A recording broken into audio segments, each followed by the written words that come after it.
सभी को नमस्कार। मैं कौशल कुमार और स्वागत है आपका हमारे चैनल स्टडी विद कौशल में। आज हम लोग पॉलिटी का जो लेक्चर लेकर आए हैं उसमें हम लोग आज पढ़ने वाले हैं उपराष्ट्रपति। यानी कि इससे पिछले क्लास में हम लोगों ने राष्ट्रपति के बारे में पूरे डिटेल से पढ़ा था। आज हम लोग उपराष्ट्रपति के बारे में जानेंगे। उपराष्ट्रपति के बारे में जानेंगे और इसके बाद क्या करेंगे, राष्ट्रपति और उपराष्ट्रपति का पीडीएफ जो है वो मैं एप्लीकेशन पे अपलोड कर दूंगा आज ही। तो ये वीडियो व लेक्चर जो होगा वो काफी डिटेल में होगा। आपको इतनी सारी जानकारी कहीं भी एक जगह आपको नहीं मिलेगी जितनी जानकारी मैं आपके लिए इकट्ठा करता हूँ। मैंने आपके पॉलिटी का लेक्चर जो है वो बहुत ही डिटेल में बनाया है, क्योंकि ऐसा कोई एग्जाम नहीं है जिसमें पॉलिटी का क्वेश्चन ना पूछा जाए।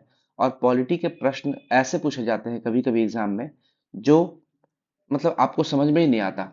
जैसे आर्टिकल 102 से प्रश्न पूछा था बीपीएससी में बहुत सारे लोगों ने गलती कर दिया था, वहां चुनाव आयोग आंसर मारा था जबकि उसका आंसर था राष्ट्रपति। मैं आपको ऐसा ऐसा प्रश्न बताऊंगा जो आपको लगेगा एग्जाम में हाँ ये पूछ सकता है, और अगर वो पूछेगा तो 99% लोग गलती करेंगे। ठीक है, आपसे पूछेगा कि लोकसभा अध्यक्ष जो स्पीकर है और चीफ जस्टिस ऑफ इंडिया है, दोनों में प्रोटोकॉल में कौन बड़ा है? दोनों प्रोटोकॉल में बराबर है। बराबर है। ऐसा ऐसा प्रश्न है जो आपको नहीं समझ में आएगा। प्रोटोकॉल भी समझना है, हर एक चीज समझना है, तो वो मैंने आपके लिए ऐसा डिजाइन किया है ये पॉलिटी का लेक्चर कि क्योंकि आप बिहार में हैं तो लोग, जैसे जब मैं झारखंड में था तो मुझे झारखंड के लोग बोलते थे कि बिहार के लोगों की राजनीति बहुत अच्छी होती है, यानी कि उनकी समझ राजनीति में बहुत अच्छी होती है।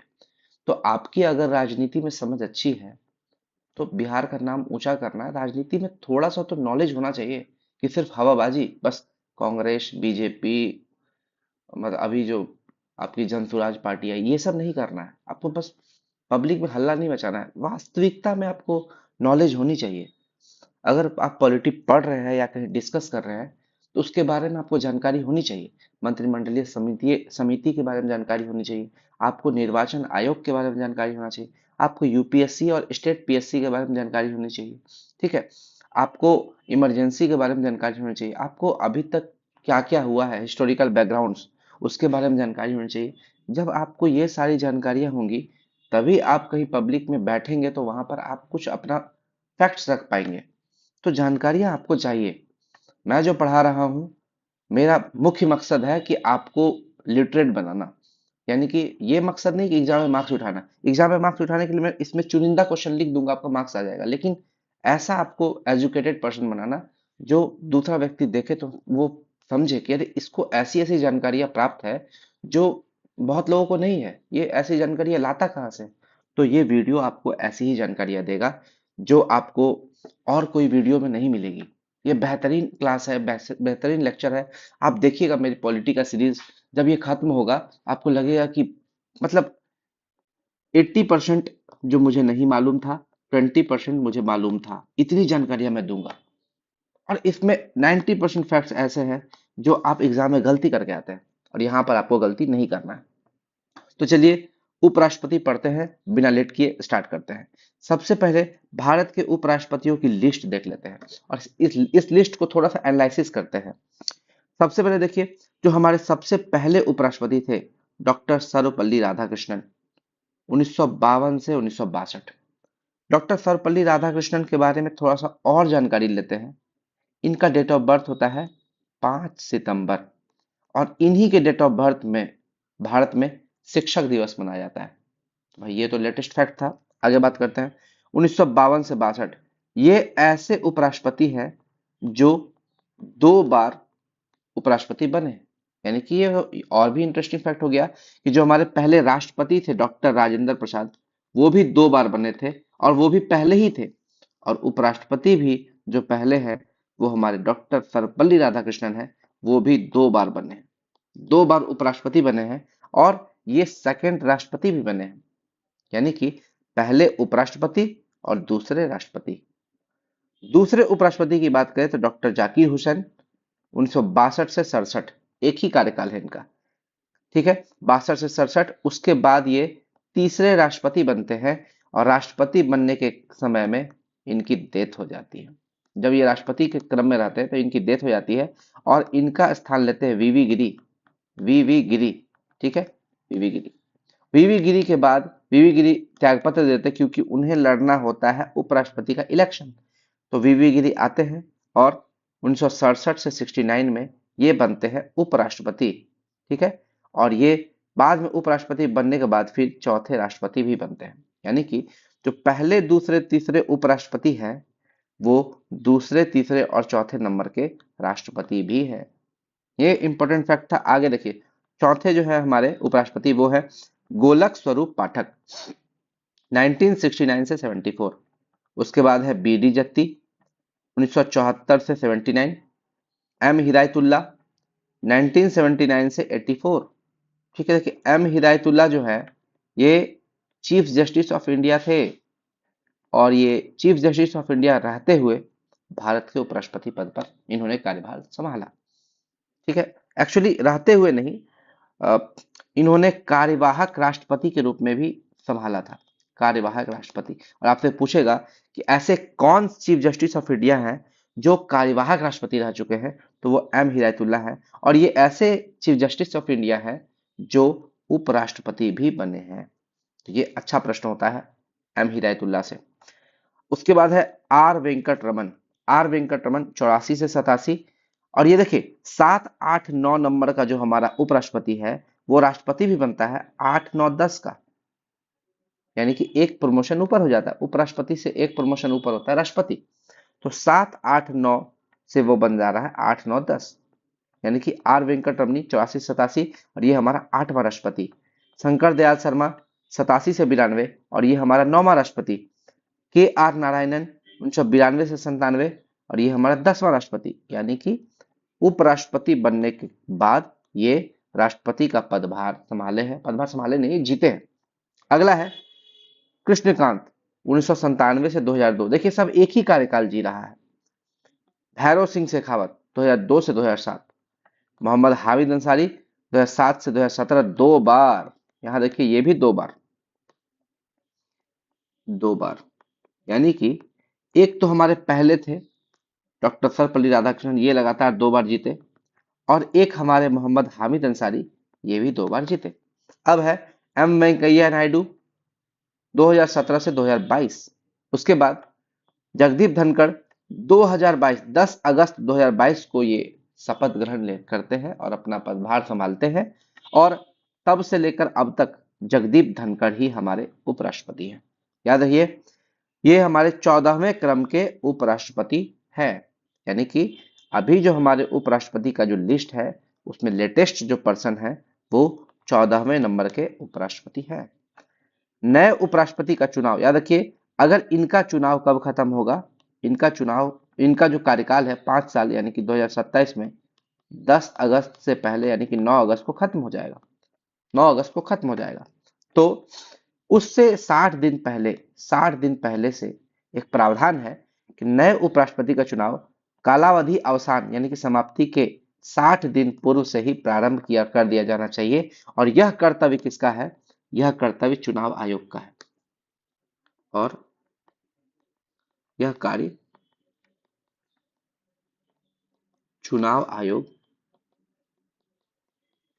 का है, यानी कि ये चुनाव आयोग का ड्यूटी है कि उसे ये काम करवाना है, कराना है, ठीक है। अब आते हैं हम लोग उपराष्ट्रपति के बारे में थोड़ा सा डिटेल में पढ़ते हैं, एक एक करके सारी जानकारियां हासिल करते हैं। तो सबसे पहले तो उपराष्ट्रपति कौन होगा, यह हमारे देश का द्वितीय नागरिक होगा, second citizen of India. Second citizen यानी कि द्वितीय नागरिक। एक एक फैक्ट को समझिएगा, यहीं से प्रश्न पूछता है। और प्रोटोकॉल में भी राष्ट्रपति के बाद ये दूसरे नंबर पर आता है, ठीक है। इसके बाद बात करें तो ये दूसरा नागरिक तो दूसरा सिटीजन तो है ही, ये सेकेंड प्रमुख संवैधानिक पदाधिकारी होता है, प्रमुख संवैधानिक पदाधिकारी, यानी कि राष्ट्रपति सबसे बड़ा संवैधानिक पदाधिकारी होता है और पदाधिकारी नहीं अधिकारी, ठीक है।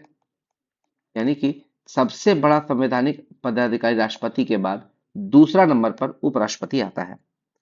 एक्चुअली उपराष्ट्रपति के पोस्ट को बहुत सारे लोग सुपरफ्लुअस हाइनेस कहते हैं। क्या कहते हैं? सुपरफ्लुअस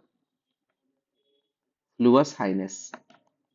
और ये सुपरफ्लुअस हाइनेस होता क्या है? देखिए, सुपरफ्लुअस हाइनेस होता है अनावश्यक महामहिमता। अनावश्यक महामहिमता यानी कि इनको झूठ मूठ का महामहिम कहा गया है, इसको इतना हाईली रेटेड किया गया है, हमारे देश का सेकंड संवैधानिक प्रमुख कहा गया है, और पावर के नाम पर कुछ भी नहीं है, कुछ भी नहीं। सिर्फ इन्हें क्या किया गया है, संविधान में इसकी कोई महत्वपूर्ण भूमिका नहीं होती है, सिवाय कि उपराष्ट्रपति जो है हमारे राज्यसभा का सभापति होता है, पदेन सभापति होता है, ex officio chairman of Rajya Sabha. ठीक है, और ये पद की निरंतरता बनाए रखने के लिए जरूरी होता है, यानी कि इसका सिर्फ एक काम है कि ये पद की निरंतरता बनाए रखने के लिए जरूरी होता है। यानी कि अगर राष्ट्रपति का पोस्ट खाली होता है तो राष्ट्रपति के पोस्ट को भरने के लिए एक उपराष्ट्रपति का पोस्ट दिया जाता है। इसके अलावा इसका एक ही काम है कि ये राज्यसभा का पदेन सभापति होता है, पदेन सभापति होता है, यानी कि ex officio chairman of Rajya Sabha.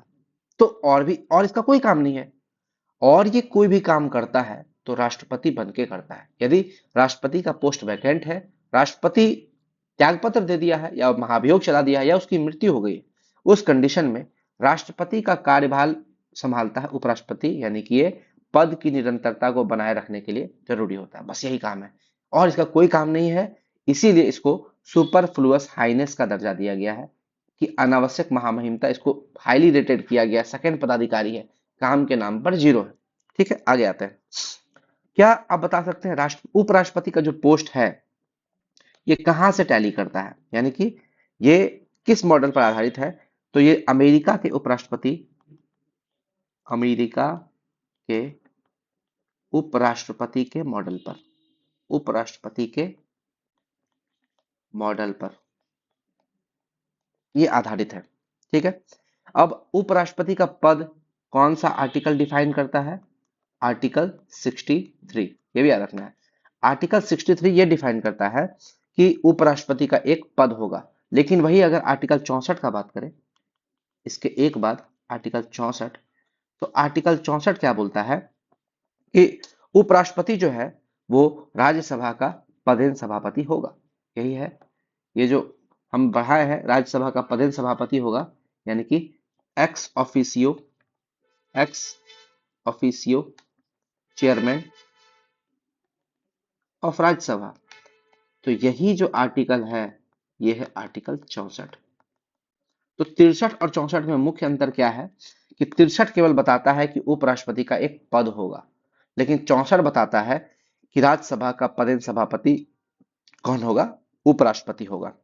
याद रखिए, ये राज्यसभा की बैठकों में भाग ले सकता है और उपराष्ट्रपति को कोई वेतन नहीं मिलता है। याद रखिए, उपराष्ट्रपति को कोई वेतन नहीं मिलता है उपराष्ट्रपति के पद होने का।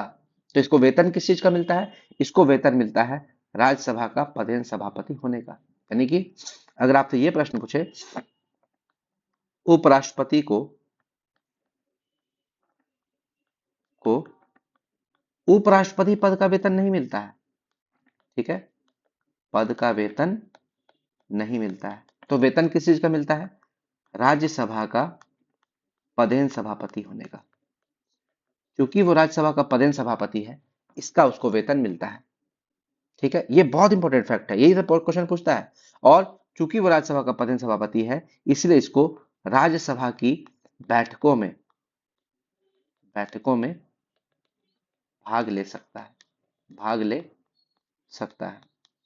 ठीक है, अब देखिए, राष्ट्रपति के बारे में मैंने बताया था कि राष्ट्रपति जो है, राष्ट्रपति वो लोकसभा का मेंबर भी नहीं होना चाहिए, राज्यसभा का मेंबर भी नहीं होना चाहिए, लेकिन राष्ट्रपति को लोकसभा के सदस्य बनने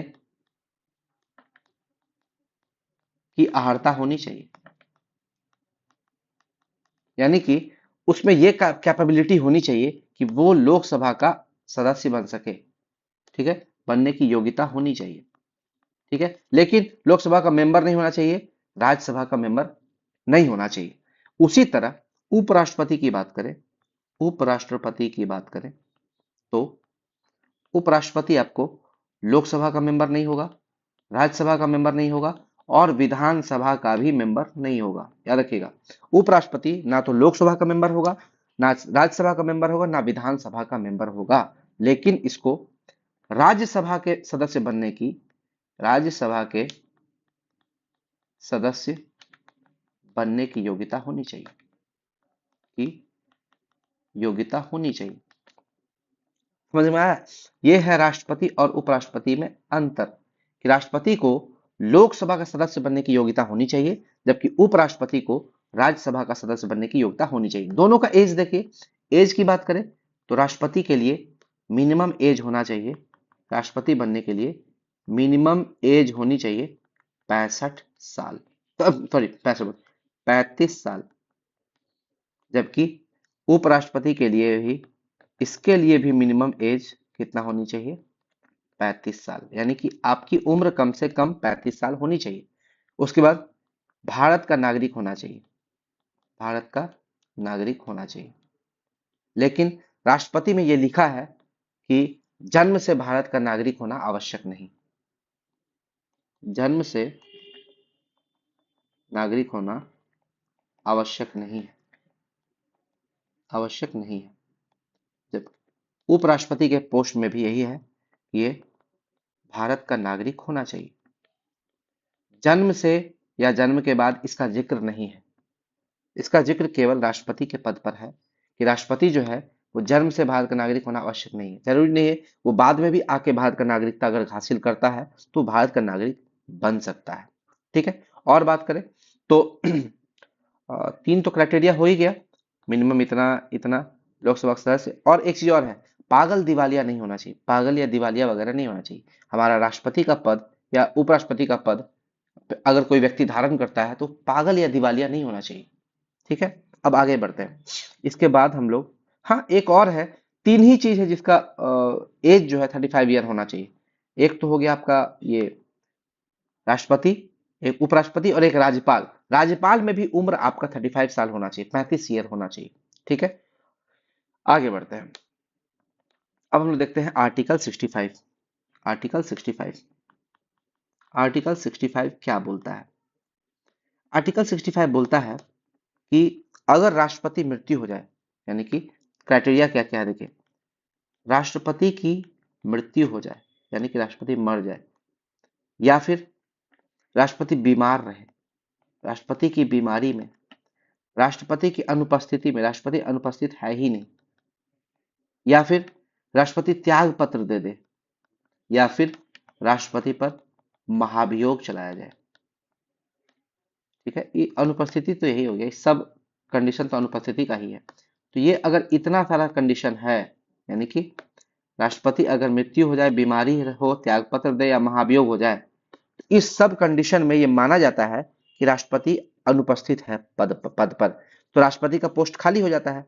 इस समय राष्ट्रपति के पोस्ट को संभालने के लिए भारत का उपराष्ट्रपति, अगर राष्ट्रपति अनुपस्थित है इस सब कारणों से, तो कार्यवाहक राष्ट्रपति के रूप में, राष्ट्रपति के रूप में राष्ट्रपति का कार्यभार कौन संभालेगा? उपराष्ट्रपति संभालेगा, उपराष्ट्रपति संभालेगा। और ये अच्छा पॉइंट है, यानी कि उपराष्ट्रपति राष्ट्रपति का काम संभालता है और इसका ज्यादा कुछ काम है नहीं। ठीक है, उसके बाद बात करें, उपराष्ट्रपति जो है वो राष्ट्रपति की तरफ मैक्सिमम कितना दिन तक काम कर सकता है? मैक्सिमम 6 माह तक, मैक्सिमम 6 माह तक, 6 माह तक काम कर सकता है। यानी कि अगर उपराष्ट्रपति जो है वो राष्ट्रपति बनता है तो वो 6 महीना तक ही राष्ट्रपति बनेगा, क्योंकि वो राष्ट्रपति तो था नहीं, वो कार्यवाहक राष्ट्रपति था। तो कोई भी कार्यवाहक राष्ट्रपति का कार्यकाल कितना होता है? मैक्सिमम 6 महीना, और 6 महीने के अंदर राष्ट्रपति का चुनाव हो जाना चाहिए। अगर 6 महीने तक राष्ट्रपति किसी भी हाल में हो जाना चाहिए। ये 6 महीना टाइम इसलिए दिया जा रहा है, 6 महीना चुनाव होगा तब तक, जब तक चुनाव होकर नया राष्ट्रपति नहीं आ जाता है तब तक हमारा काम कौन संभालेगा? उपराष्ट्रपति संभालेगा। अच्छा, एक चीज और, जो नया राष्ट्रपति आएगा 6 महीना चुनाव के बाद, नया राष्ट्रपति जो आएगा वो फुल 5 साल के लिए रहेगा, बचे हुए कार्यकाल के लिए नहीं रहेगा, पूरा का पूरा 5 साल के लिए रहेगा। ये पोस्ट, ये समझ में आ गया? उसके बाद समझिएगा, ये जो मान लीजिए अब राज्यसभा था, राज्यसभा राज्यसभा राज्यसभा में तो दो गो चीज है, एक है सभापति और एक है उपसभापति।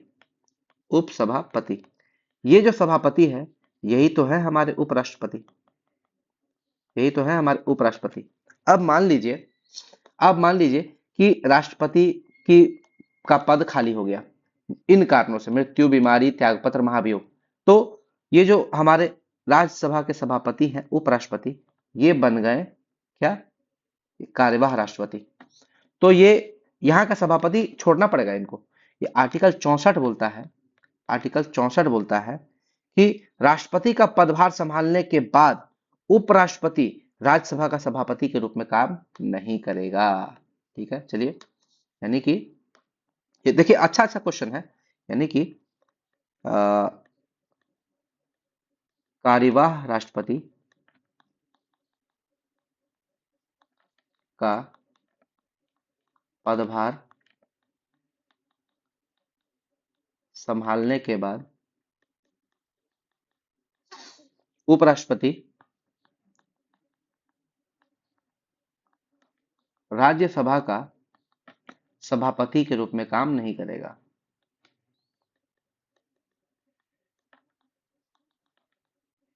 काम नहीं करेगा। तो भाई सभापति के रूप में काम कौन करेगा? तो ये जो सीट वैकेंट हो गया है, उपसभापति आ जाएगा यहां पर, और उपसभापति काम करेगा सभापति का, यानी कि अब उपसभापति किसका काम करेगा? सभापति के रूप में काम करेगा, रूप में काम करेगा। यानी कि कहीं ना कहीं पद की निरंतरता बना रहा है। यानी कि अगर राष्ट्रपति का पोस्ट खाली हुआ तो उपराष्ट्रपति गया पोस्ट को भरने के लिए, और इसका पोस्ट भरने के लिए आया उपसभापति। समझ में आ रहा है? ये उसको भरा तो ये इसको भरा, तो ये कहीं ना कहीं पद की निरंतरता बना रहा है। और अगर राष्ट्रपति क्या बोलते हैं, उपराष्ट्रपति राष्ट्रपति का पोस्ट संभाल लिया है तो उसको वेतन भी राष्ट्रपति वाला ही मिलेगा, वेतन भत्ता जितना भी चीज है वो राष्ट्रपति वाला ही मिलेगा उसको। भारत का उपराष्ट्रपति राष्ट्रपति की अनुपस्थिति में कार्यवाह राष्ट्रपति के रूप में कार्य करता है।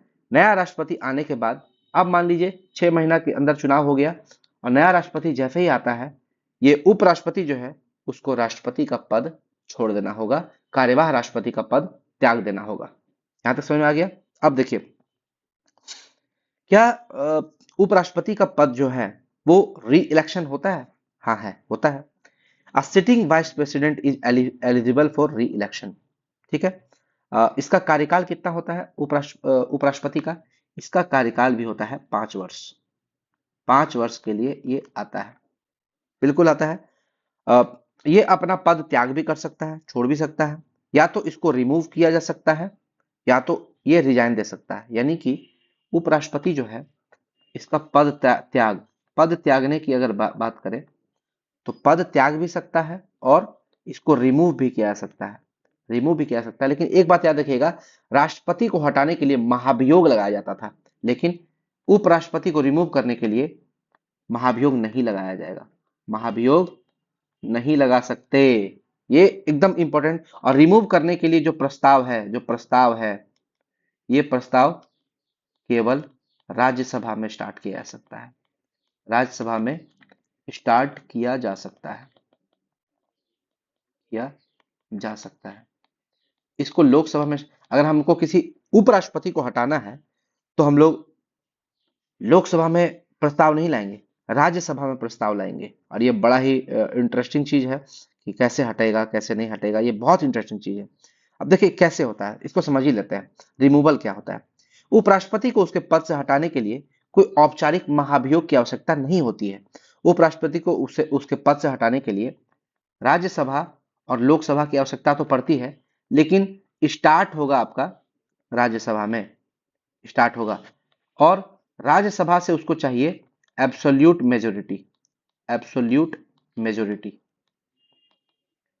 एब्सोल्यूट मेजोरिटी, एकदम एग्जाम में यही वर्ड लिखा रहेगा, प्रभावी बहुमत।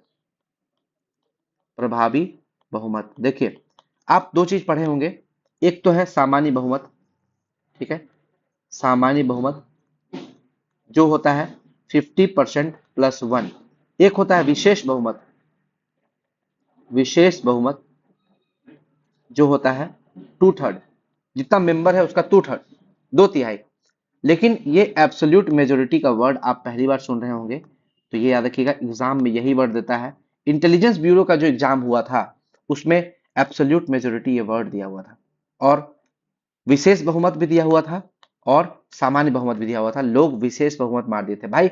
विशेष बहुमत तो राष्ट्रपति को हटाने में, महाभियोग करने में लगाया जाता है, ये है एब्सोल्यूट मेजोरिटी। लेकिन इसमें दोनों में एब्सोल्यूट मेजोरिटी नहीं होगा, केवल राज्यसभा। देखिए स्टार्ट कर रहा है राज्यसभा, तो राज्यसभा में चाहिए एब्सोल्यूट मेजोरिटी। लोकसभा में उसको एब्सोल्यूट मेजोरिटी की आवश्यकता नहीं होती है, केवल साधारण बहुमत, सिंपल मेजोरिटी की आवश्यकता होती है। लोकसभा में उसको सिंपल मेजोरिटी यानी कि सामान्य बहुमत की आवश्यकता होती है। और सामान्य बहुमत कितना होता है? 50% प्लस वन, आधे सीट से एक ज्यादा। और ये प्रस्ताव हम बता ही दिए हैं, रखे हुए राज्यसभा में विचार किया था। हाँ, अगर प्रेसिडेंट को हटा रहे हैं, प्रेसिडेंट को हटाने का कारण क्या था, बेस क्या था, ग्राउंड क्या था? प्रेसिडेंट को हटाने का ग्राउंड था संविधान का उल्लंघन, संविधान का उल्लंघन। लेकिन उपराष्ट्रपति को हटाने का कोई ग्राउंड नहीं है।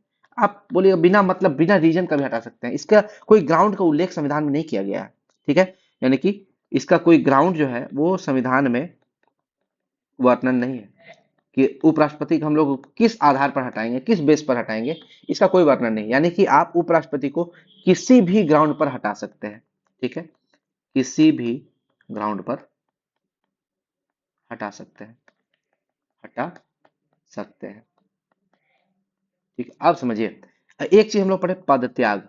पद त्याग पढ़े हैं, तो ये कुछ चीज समझ लीजिएगा। जैसे राष्ट्रपति जो है, राष्ट्रपति अपना पद त्यागेगा उपराष्ट्रपति को, और उपराष्ट्रपति अपना पद त्यागेगा राष्ट्रपति को। यानी कि ये दोनों म्यूचुअल होता है, यानी कि ये म्यूचुअल म्यूचुअल खेलता है। राष्ट्रपति अपना पद देगा उपराष्ट्रपति को, उपराष्ट्रपति राष्ट्रपति को। उसी तरह एक चीज और सुनिएगा, लोकसभा अध्यक्ष, अध्यक्ष अपना पद देगा, लोकसभा पद त्यागेगा उपाध्यक्ष के पास, और उपाध्यक्ष अपना पद देगा, त्यागेगा लोकसभा अध्यक्ष के पास। तो ये भी चीज आपको याद रखना है, अध्यक्ष देगा उपाध्यक्ष को, उपाध्यक्ष देगा अध्यक्ष को। तो ये है पद त्यागने की बात, ठीक है।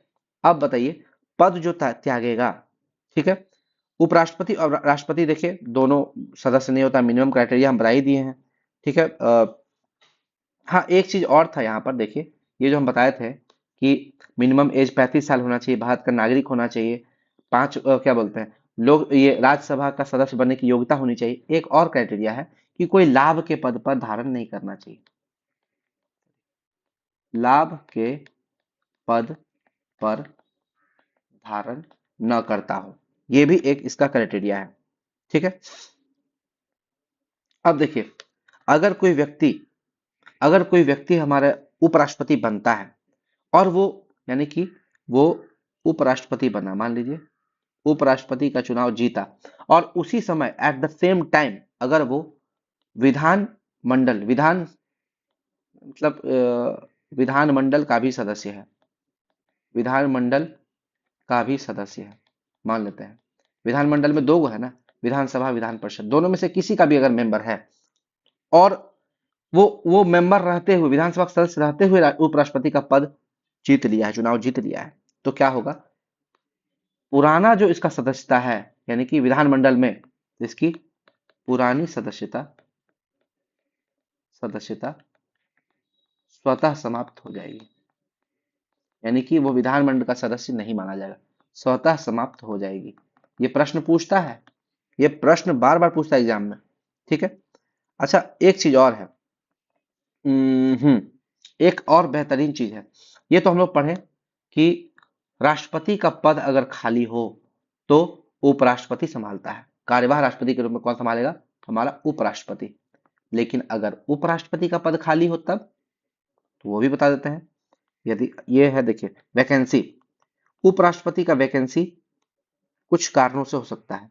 पहला, या तो 5 वर्ष पूरा हो जाए, ऐसा हो सकता है ना, 5 वर्ष का कार्यकाल पूरा हो जाए। दूसरा, मृत्यु होने पर, मृत्यु होने पर, ठीक है। तीसरा, त्याग पत्र देने पर, त्याग पत्र देने पर। चौथा, बाय रिमूवल, यानी कि उसको हटा भी सकते हैं, तो है बताए हटाने की प्रक्रिया राज्यसभा ही ला सकता है। राज्यसभा में एब्सोल्यूट मेजोरिटी और लोकसभा में सिंपल मेजोरिटी। अब इन चारों कारणों में से 5 वर्ष अगर पूरा हो गया है तो चुनाव होगा। तो क्या होगा? चुनाव होगा। चुनाव होगा किसी भी हाल में। 5 वर्ष पूरा होने से 60 दिन पहले चुनाव स्टार्ट हो जाता है। 60 दिन पहले चुनाव की प्रक्रिया स्टार्ट हो जाएगी। ये कार्य पता है। लेकिन अदर जो 3 गो चीज है, ये तीनों, इस तीनों में क्या होगा? इस तीनों में अगर मान लीजिए इसका वैकेंसी होता है, तो यदि उपराष्ट्रपति का पद खाली हो जाता है तो इसमें लिखा हुआ है कि इलेक्शन जो है as soon as possible start कर देना चाहिए। As soon as possible start. अब समझिए, अंतर समझिएगा यहाँ पे। जब राष्ट्रपति का चुनाव हुआ था तो वहां पर क्या लिखा था? 6 माह में चुनाव हो जाना चाहिए। एग्जैक्टली लिखा था 6 महीना में। लेकिन उपराष्ट्रपति में ऐसा नहीं लिखा है। क्या कहीं 6 महीना का जिक्र मैंने बताया? नहीं बताया। मैं जो बता रहा हूं एक एक वर्ड जरूरी है एग्जाम के लिए। Election as soon as possible start हो जाना चाहिए, यानी कि 6 माह की समय सीमा का जिक्र नहीं किया है। समय सीमा का जिक्र जिक्र नहीं है, यानी कि ये कहीं नहीं लिखा है कि 6 महीना में इसका चुनाव होना चाहिए। अच्छा ठीक है, मान लेते हैं कि ये अगर मान लीजिए उपराष्ट्रपति की पद रिक्ति में कार्यवाहक उपराष्ट्रपति का पद कौन संभालेगा? कार्यवाहक उपराष्ट्रपति कौन बनेगा? उपराष्ट्रपति। तो ये, इसका भी वर्णन संविधान में नहीं है, याद रखिएगा। इसका वर्णन वर्णन संविधान में नहीं है। बड़ा ही इंपॉर्टेंट क्वेश्चन है। कार्यवाहक उपराष्ट्रपति के रूप में कौन काम करेगा? इसका वर्णन संविधान में नहीं है। हाँ, ये सभापति का काम करेगा। देखिए, राज्यसभा का जो सभापति है उसका काम करेगा उपसभापति। उपसभापति इसका काम संभालेगा। लेकिन ये उपसभापति जो सभापति बनेगा वो उपराष्ट्रपति भी बनेगा, ये नहीं कहा गया है। वो सिर्फ, यानी कि सिर्फ ये कहा गया है कि अगर उपराष्ट्रपति बनता है राष्ट्रपति, यानी कि राष्ट्रपति का पोस्ट अगर खाली है, राष्ट्रपति का पोस्ट खाली है, तो राष्ट्रपति के पोस्ट को भरने के लिए कौन आएगा? उपराष्ट्रपति। कौन आएगा? उपराष्ट्रपति। ठीक है। और उपराष्ट्रपति हमारा सभापति है राज्यसभा का, और हमारा राज्यसभा में एक उपसभापति भी है। अगर उपराष्ट्रपति बनता है राष्ट्रपति, तो ये सभापति का पोस्ट तो खाली हो गया ना, तो उसको भरने के लिए आएगा उपसभापति। लेकिन ये जो उपसभापति सभापति बनेगा वो उपराष्ट्रपति नहीं बनेगा। यही चीज को आपको याद रखना है। यही चीज को याद रखना है। अब समझिए, एक चीज और है। ये जो नया उपराष्ट्रपति बनेगा, मान लीजिए अब इलेक्शन होता है, 6 महीना का जिक्र नहीं किया है।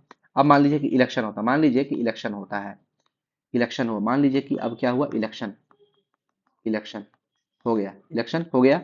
इलेक्शन के बाद न्यू वाइस प्रेसिडेंट बना, हम लोग को कोई नया उपराष्ट्रपति चुना। ये नया उपराष्ट्रपति कितनी समय के लिए चुना जाएगा?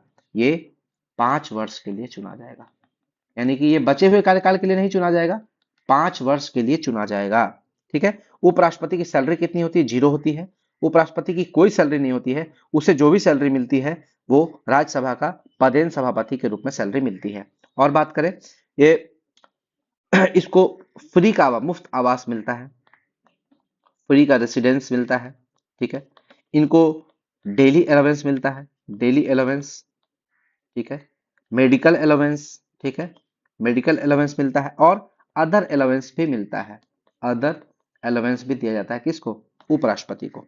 ठीक है। ये तो था हमारा उपराष्ट्रपति के बारे में थोड़ा सा चर्चा। हाँ, अब देखिए, ये एक चीज समझिएगा, यहां पर एक बेहतरीन चीज दिया हुआ है कि जो नया उपराष्ट्रपति है वो 5 वर्ष के लिए चुना जाता है। 5 वर्ष के लिए चुना जाता है। लेकिन यूएसए में क्या है? यहीं पे यूएसए का अगर जिक्र कर ले, यूएसए, क्योंकि हमारा उपराष्ट्रपति का पद यूएसए से मिलता है, तो यूएसए में यही चीज शेष कार्यकाल के लिए होता है। शेष कार्यकाल के लिए, यानी कि अगर मान लीजिए मान लीजिए कि कोई आदमी, हम ए कोई आदमी है, वो 2022 से 2027 के लिए वो चुनाता है वाइस प्रेसिडेंट, लेकिन इसका 2026 में मृत्यु हो जाता है। 2026 में क्या होता है? मृत्यु। मान लीजिए एक बात बोल रहे हैं, तो ए की जगह कौन आया? बी। मान लीजिए बी जो है वो ए का जगह भरने के लिए आ गया, ए का जगह भरने के लिए बी आ गया। तो बी भारत में अगर बात करें तो ये बचा हुआ कार्यकाल 2026 में मरा है, तो इसका कार्यकाल कितना बचा? 1 साल।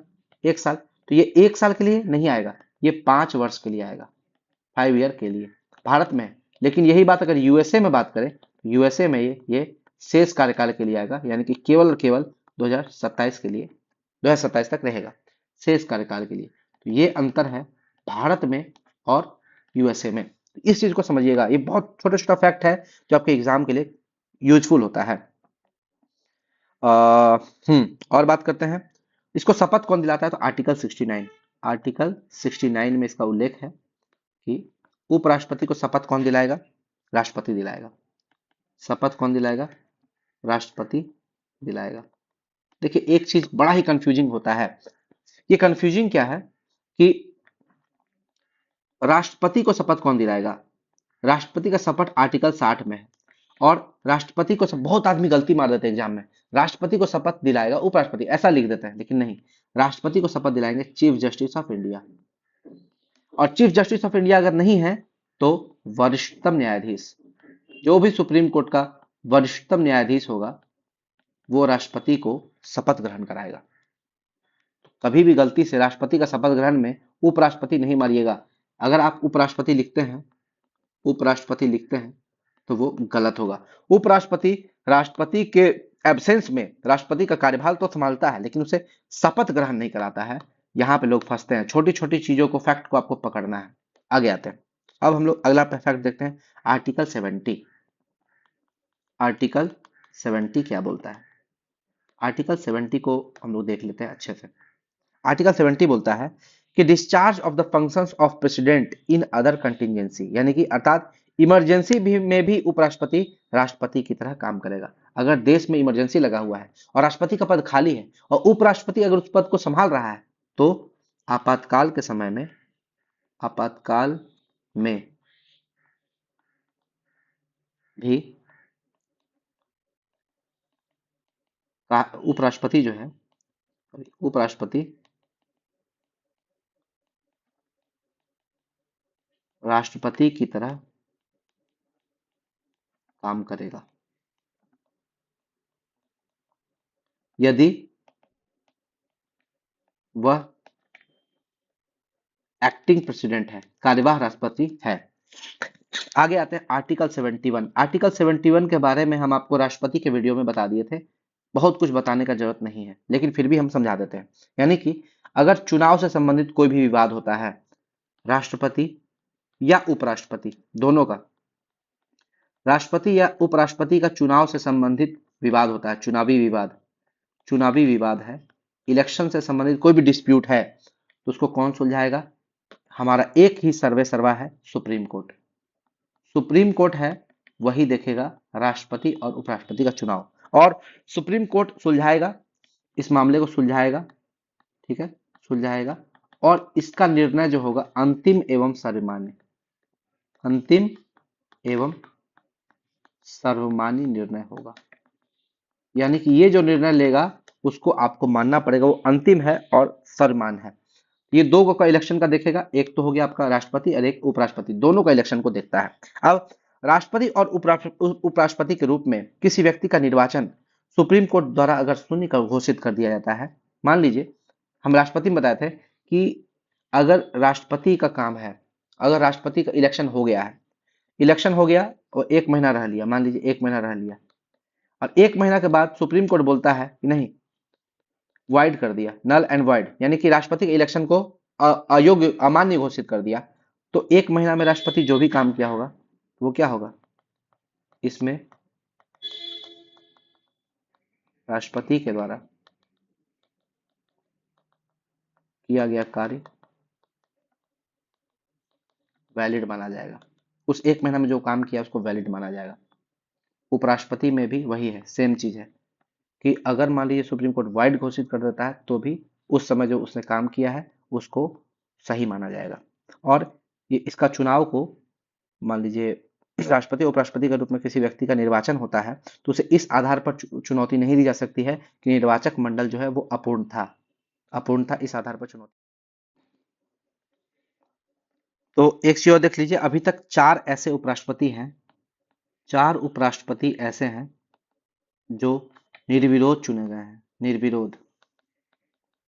देखिए अगर आपको 4 बार उपराष्ट्रपति निर्विरोध चुने गए हैं, लेकिन कितने राष्ट्रपति? 3 राष्ट्रपति। जैसे देखिए ये प्रश्न में आपको कंफ्यूजन कर सकता है, एग्जाम में कंफ्यूजन कर सकता है, तो इसीलिए ये प्रश्न को बताना, क्योंकि 2 बार मैंने इस प्रश्न को देखा है, एक बार रेलवे के एग्जाम में देखा है और एक बार बिहार के किसी एग्जाम में देखा है। तो वहां पर लोग गलती करते हैं, क्या गलती करते हैं देखिए, इस चीज को समझते हैं पहले। सबसे पहले तो डॉक्टर सर्वपल्ली राधाकृष्णन 4 बार कैसे? डॉक्टर सर्वपल्ली राधाकृष्णन, ठीक है, ये 1952 में निर्विरोध जीते और 1957 में भी निर्विरोध जीते, 2 बार जीते। दूसरा एम हिदायतुल्ला, ये भी निर्विरोध जीते थे, इनके अगेंस्ट में कोई खड़ा नहीं हुआ था, 1979। उसके बाद तीसरा है डॉक्टर शंकर दयाल शर्मा, डॉक्टर शंकर दयाल शर्मा, और ये 1987 में जीते थे। तो देखिए कितना बार हो गया, 1 2 3 4, यानी कि 4 बार उपराष्ट्रपति जो है वो निर्विरोध चुने गए हैं। लेकिन कितने राष्ट्रपति? 3 ही राष्ट्रपति। अगर पर्सन का नाम देखें तो पर्सन केवल 3 ही है, एक पर्सन 2 बार हो गया, इसलिए इसको 4 बार लिख रहे हैं। तो ये प्रश्न पूछा था एग्जाम में कितनी बार, तो 4 बार। लेकिन कितने व्यक्ति अगर बोलेगा तो 3 व्यक्ति, 4 बार 3 व्यक्ति। तो यहाँ पर आपको फंसा सकता है, आप सोचेंगे 3 ही बार, लेकिन है कितना बार? 4 बार। लेकिन वही अगर राष्ट्रपति में पढ़े थे तो राष्ट्रपति में भी एक व्यक्ति था जो निर्विरोध चुना गया था, उसका नाम था नीलम संजीव रेड्डी। नीलम संजीव रेड्डी ये निर्विरोध चुने गए थे राष्ट्रपति। ठीक है, अब आगे आते हैं। देखिए हम लोग सभापति तो पढ़ लिए, सभापति कि राज्यसभा का सभापति जो है वो उपराष्ट्रपति होगा, और उसका इलेक्शन जो है वो हम लोग आगे पढ़ेंगे। वो लोकसभा राज्यसभा में से किसी का सदस्य नहीं होना चाहिए। लेकिन राज्यसभा का राज्यसभा का एक उपसभापति भी तो होता है, उपसभापति। ये उपसभापति का जो चुनाव है, क्या बनेगा? उपराष्ट्रपति का जो चुनाव होता है वो राज्यसभा के अपने सदस्यों में से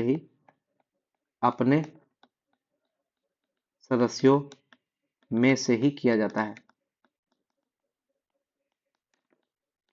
है, यानी कि इसके स्वयं के मेंबर्स में से उठाकर ही उपसभापति बना दिया जाता है। अब आर्टिकल 66 देखते हैं। आर्टिकल 66 क्या बोलता है? उपराष्ट्रपति का निर्वाचन, उपराष्ट्रपति का निर्वाचन ये होता क्या है? आर्टिकल 66 इसको समझते हैं। ये उपराष्ट्रपति का जो निर्वाचन होता है सेम जैसे राष्ट्रपति का होता था वैसे ही है, कोई अंतर नहीं है। इसमें भी एक निर्वाचक मंडल होगा, और इस निर्वाचक मंडल में कौन कौन होता है वो देख लेते हैं। सबसे पहले होगा लोकसभा के सदस्य, दूसरा राज्यसभा के सदस्य, और याद रखिएगा इसमें दोनों होगा, यानी कि इलेक्टेड भी होगा और नॉमिनेटेड भी होगा। लेकिन राष्ट्रपति के चुनाव में हम लोग क्या पढ़े थे कि नॉमिनेटेड लोग भाग नहीं लेते हैं राष्ट्रपति के चुनाव में। याद रखिएगा निर्वाचक मंडल में विधानसभा का सदस्य नहीं होता है, केवल आपको लोकसभा का सदस्य केवल सांसद होगा, सांसद ये समझिए, सांसद यानी कि लोकसभा का सदस्य होगा, राज्यसभा का सदस्य होगा, वो इलेक्टेड हो नॉमिनेटेड हो दोनों होता है, बाकी कोई नहीं होता है। ठीक है,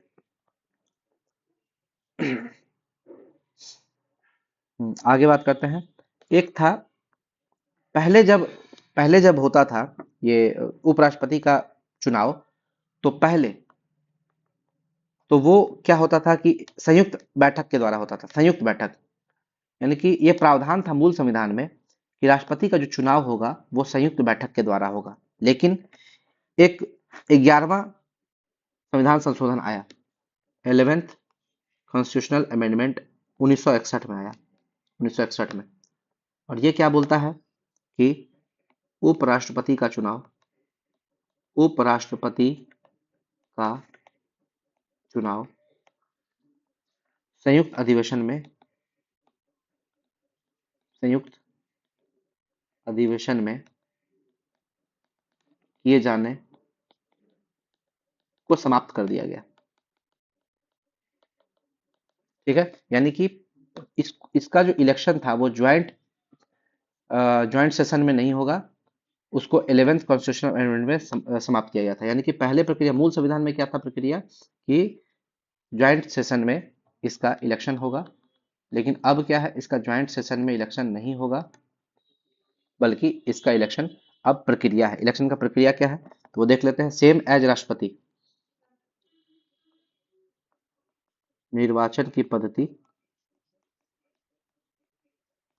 जो होगी वो सेम एज राष्ट्रपति, जो राष्ट्रपति का था वही है, सेम है। इसको बताने में टाइम लग जाएगा। जैसे अप्रत्यक्ष, अप्रत्यक्ष निर्वाचन होगा। दूसरा आनुपातिक प्रतिनिधित्व, बताए थे, आनुपातिक प्रतिनिधित्व होगा। ठीक है, उसके बाद एकल संक्रमणीय मत प्रणाली, एकल संक्रमणीय मत प्रणाली, ये सारा सिस्टम हम आपको राष्ट्रपति में बता चुके हैं, इसको दोबारा बताने की जरूरत नहीं है। ठीक है, अब देखिए वोट जो होगा, वोट प्राथमिकता, उसमें प्रेफरेंस दिया जाएगा। आप पहला प्रेफरेंस, दूसरा प्रेफरेंस देते हैं, प्राथमिकता के आधार पर एक सीक्रेट बैलेट, यानी कि गुप्त मतपत्र, सीक्रेट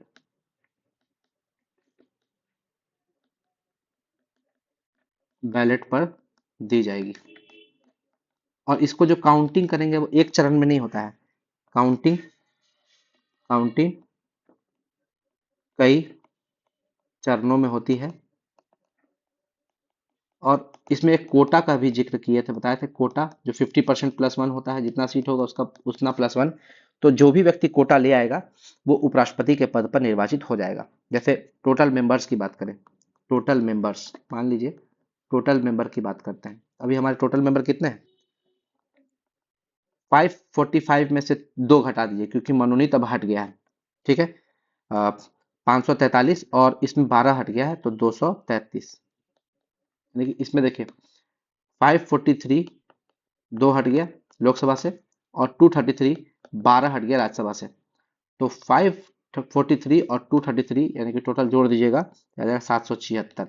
यही है आपका टोटल सीट। लेकिन कोटा कितना हो जाएगा, कोटा हो जाएगा 50% +1, यानी कि 50% +1 हो जाएगा 389।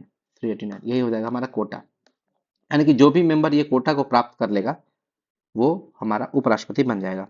उपराष्ट्र, अब देखिए एक चीज और, राष्ट्रपति का जब चुनाव हम लोग किए थे, राष्ट्रपति के चुनाव में, राष्ट्रपति के चुनाव में हम लोग क्या बोले थे कि 50 सदस्य चाहिए लोकसभा से और 50 सदस्य चाहिए राज्यसभा से। अगर राष्ट्रपति का नॉमिनेशन में भाग लेना है, कोई व्यक्ति राष्ट्रपति के चुनाव में खड़ा हो रहा है, तो उसको लोकसभा से चाहिए 50 सदस्य और राज्यसभा से 50 सदस्य। ठीक है, और इसको बोलते हैं, एगो को बोलते हैं प्रस्तावक और एक को बोलते हैं अनुमोदक, अनुमोदक। लेकिन वही अगर उपराष्ट्रपति का चुनाव का बात करें, उपराष्ट्रपति उपराष्ट्रपति के चुनाव की बात करें तो 20 सदस्य, 20 सदस्य, केवल 20 सदस्य, 20 सदस्य चाहिए आपको लोकसभा से और 20 सदस्य राज्यसभा से, एज अ प्रस्तावक और अनुमोदक, प्रस्तावक और अनुमोदक के रूप में इतना चाहिए। हाँ एक चीज और, राष्ट्रपति के चुनाव में आप लोग देखे थे 15,000 रुपया जमा करना था आरबीआई में। उपराष्ट्रपति में भी वही है, 15,000 रुपया आपको आरबीआई में जमा करना है। ठीक है, आरबीआई में आप सिक्योरिटी डिपॉजिट के रूप में जमा करते हैं।